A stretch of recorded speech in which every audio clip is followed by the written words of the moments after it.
Hey, Tommy from the Run Testers with the running shoe first run, but this is a first run review with a difference because I am out in Boston at the moment. I was invited by Puma to come and see the Boston Marathon and also speak to the teams about the new products that are going to be coming out over the next few months.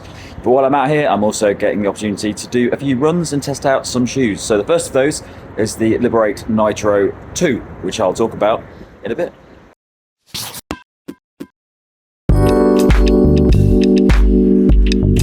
Puma Liberate Nitro 2 costs £105 or $120, weighs in at 203 grams or 7.1 ounces for men in a size 8, and the drop is 6mm. The Liberate Nitro 2 is a lightweight shoe designed for shorter distance sessions and racing. The lean design combines a thin monomesh upper with an updated nitro foam midsole built to be firmer than the first version. That nitrogen-injected midsole aims to produce a responsive ride and a modest level of cushioning. The brand's popular PUMAGRIP rubber covers the outsole for increased traction and durability, and there are reflective elements for added visibility at night. The latest version also features a minimal increase in the amount of midsole cushioning to improve comfort and energy return. So as you saw from the intro, I've been out in Boston over the past few days with Puma to find out more about their developments across their shoes and their apparel, and also to talk about the things that they're going to be trying to do across their range over the coming months and years. So loads of interesting stuff that we found out. Not a lot that we can talk about at the moment, but as we're allowed to, we will of course be doing videos on the channel about all of those things. I was also out there during the Boston Marathon, which was a nice opportunity to see the race, and I will hopefully be doing it next year so that I can see it as a runner and not just as a spectator. But an impressive event, apart from quite tough weather conditions for a lot of the runners out there. Right, let's jump into the Puma Liberate Nitro 2. So I'm a size 8, this is a size 8, felt absolutely spot on for me, no issues at all.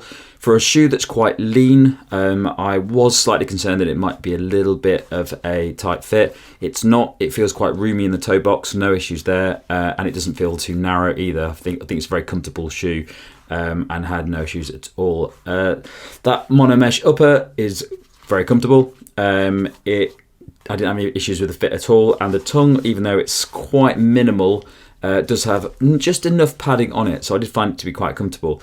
The only thing that I'm not necessarily concerned about, because I didn't have an issue with it, but the heel section is quite minimal. And Nick did mention that he did have some heel problems with the original version of the shoe. After that run, I didn't have any issues, but we will report back on that as we do longer runs in the shoe in the full review very soon. I never tested the original Puma Liberate Nitro, but Nick was a big fan of that shoe, thought it was a great value option from the Nitro range.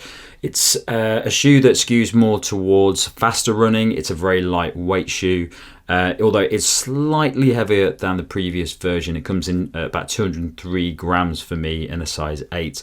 And Nick, when he tested it, the previous version, it came in at under 200 grams. So slightly heavier. And that is partly due to the fact that it has a little bit more cushioning in it than the previous version. Now, the run that I've been out in Boston, so I've been doing a few runs out there. I did a run where I spent 5k doing interval blocks, so shorter, faster reps, and then I moved on to doing a 5k section, which was at slower pace. So those intervals were probably about 350 to 4 minute kilometers, and then the slower section 5k that I did was about 5 minutes per kilometers, which is like my standard training pace, which is nice and comfortable and chatty. So the shoe during that session felt really good. Normally I don't go for shoes that are a little bit leaner, a little bit less cushioned. I love cushioning for all of my runs, whether it's a fast run, whether it's a slow long run. I tend to go for shoes that have a bit more cushioning in them. I do occasionally use shoes that are slightly leaner, but for me I'd probably go for something like the Hoka Mach 5 if I wanted something that wasn't carbon plated and had a good balance of lightweight and cushioning as well. So this, the Liberate Nitro 2, it is quite a lean shoe, but what I did find over the course of that run is that cushioning is noticeable. It does feel cushioned. It's not not the most cushioned shoe you're going to get, but it doesn't feel like there is no cushioning in it. There's a nice, that nitrogen infused foam does offer a little bit of cushioning in it. It does feel quite comfortable over that distance. I also found that on the interval sessions, it felt incredibly light. It just felt like you could pick up the pace really quickly, but it doesn't necessarily offer major performance benefits like you might get in shoes with carbon plate, but also it's a very flexible shoe. It feels very natural, so it doesn't really have a lot of spring in it. There is a little bit of pop from the nitrogen infused foam, which does feel quite nice on the run. It's minimal. You're not going to get sort of performance benefits you're going to get from shoes that have a lot more tech in them, but it does feel like there's a little bit to that nitrogen infused foam that just makes it pop a little bit as you're running, and it's really, really nice to do fast intervals in this shoe. Definitely the sort of thing I would use this shoe for. On the slower run, it was fine. That cushioning wasn't an issue on it. I didn't feel like I was wearing a shoe that was uncomfortable and I desperately wanted more cushioning. It's actually quite impressive that the cushioning that you do get in this for such a lightweight shoe. I definitely wouldn't want to go too far in this shoe.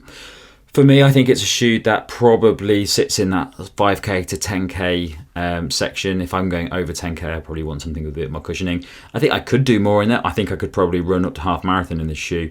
It's just not the sort of shoe I would reach for that. I like to have a bit of cushioning in it if I'm doing training sessions or long training sessions up to half marathon or above.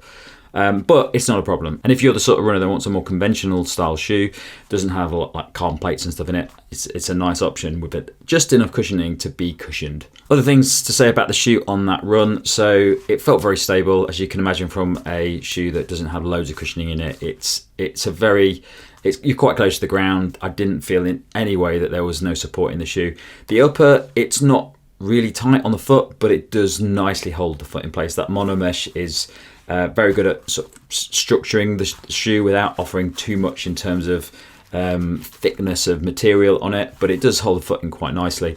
And as I say, I didn't have any issues from that heel rub over the course of that run, but when Nick talked about it in his review of the original, he did say that he only really noticed that over longer runs, not over the short runs. Another thing to mention as well, which we always mention when it comes to Puma shoes, is the PUMAGRIP outsole. Again, it's brilliant. It's one of the best outsoles you're going to get on a running shoe. It does feel slightly more minimal on this than a lot of the other shoes in the Puma Nitro range, as you'd expect from a shoe that's trying to be lightweight. But there's still plenty on it. It's quite surprising how much rubber is on this, considering the weight of the shoe. What I would say, it's great. It was great at all at gripping the floor when I was out running on it. I was turning around quite a lot. I was doing a lot of back and forth sprints. No issues at all. Felt absolutely great at grip. But I have seen there's a little bit of wear on the back section of this shoe here. Not massively, and definitely not enough to concern me. There's nothing on the front at all. That seems absolutely perfect. Something we'll pick up in the full review when we've done a few miles in it. Okay, so my initial early verdict on the Puma Liberate Nitro 2, I think it's a really nice shoe. For the price, it comes in at £105 in the UK, which is a bit more expensive than the previous version, but all shoes are getting more expensive now. Not much we can do about that. But for that price, I think it's a great, fast, lightweight shoe that has a very natural feel to it. If you're a runner that likes a more, wouldn't say minimal shoe, but lesser shoe than some of the bigger cushioned options that are out there, including many that are in Puma's range, it's a great option. It doesn't feel like it's really lean. It feels like there's enough cushioning in it to run comfortably for a while.